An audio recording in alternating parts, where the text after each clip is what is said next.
We've got the Chief Executive of the Chamber of Commerce and Industry, Andrew McKellar, live in the studio.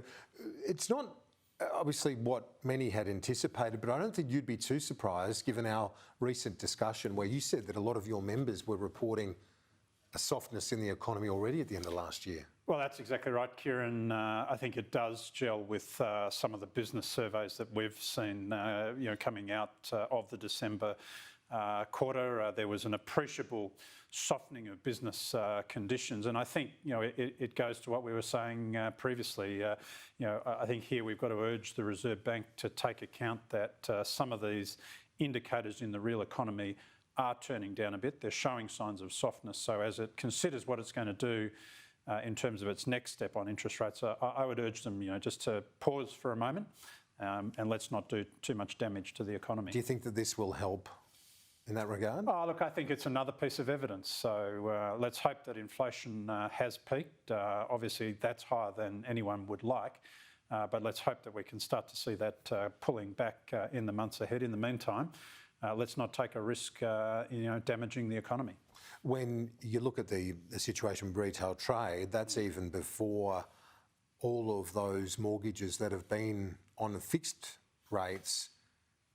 I know it's been described as a cliff, but essentially it is a cliff, isn't it? When you look at the impost on those homes, and those households, I should say, to deal with the variable mortgage rates that they'll face soon enough. Well, that's right. There are many people out there that had locked in those fixed rates. A lot of them will be up for review at various points through the course of this year. And for some people, it will be a very substantial change. It could be in some cases a doubling. So I think we're going to see all of that flow through in the coming months. So a lot of what the Reserve Bank has already primed in terms of its interest rate increases over the previous 8 months, that impact will still be feeding through.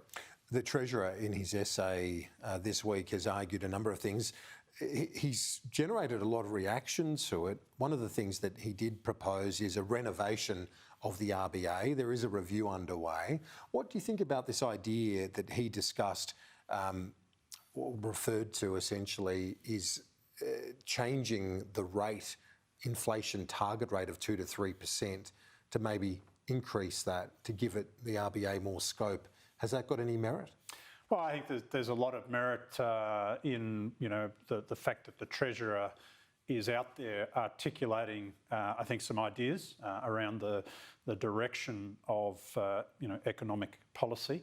On that point, I think we've got to be careful now. I think the Reserve Bank should have independence.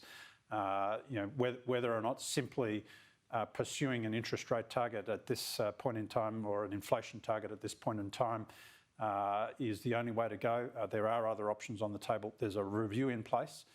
Certainly, I think it is time to revisit some of those aspects and the parameters that the Reserve Bank is pursuing in its mandate. So look, I think that's something that realistically is going to happen. Now, my colleague Andrew McKellar mentioned earlier in the hour as well that the Reserve Bank review had flagged the possibility of potentially having two boards.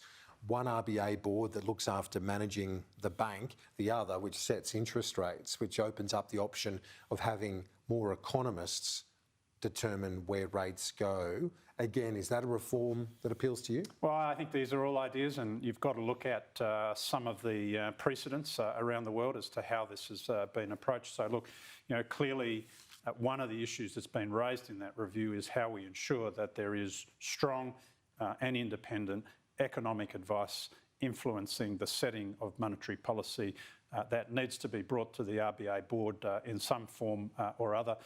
So look, let's see where the review lands on those sorts of issues, but I think this is a constructive debate to have. So your reaction to the Treasurer's discussion more broadly about values-based capitalism, do you welcome it? Look, I welcome the fact the Treasurer is out there articulating something of a narrative about the underpinnings that the government's approach to economic policy will have. From a business standpoint, I don't think we can lose sight of those economic fundamentals. If we're going to be able to make some of the choices that the Treasurer is saying the government wants to make, then we must have a very strong reform agenda which is based around boosting productivity. It's been stalled for nearly a decade. If we're going to have higher living standards, if we're going to be able to afford to pay for some of these things, then we can't lose sight of those economic fundamentals. One of the areas where he talks about reform in that piece is on energy policy, particularly the energy transition. The safeguard mechanism that the government has released, you're very strongly supportive of that and the related laws passing the parliament, aren't you? Why is that? Well, I think from a business standpoint, we need to have certainty in this space. So the energy transition is an important part of that.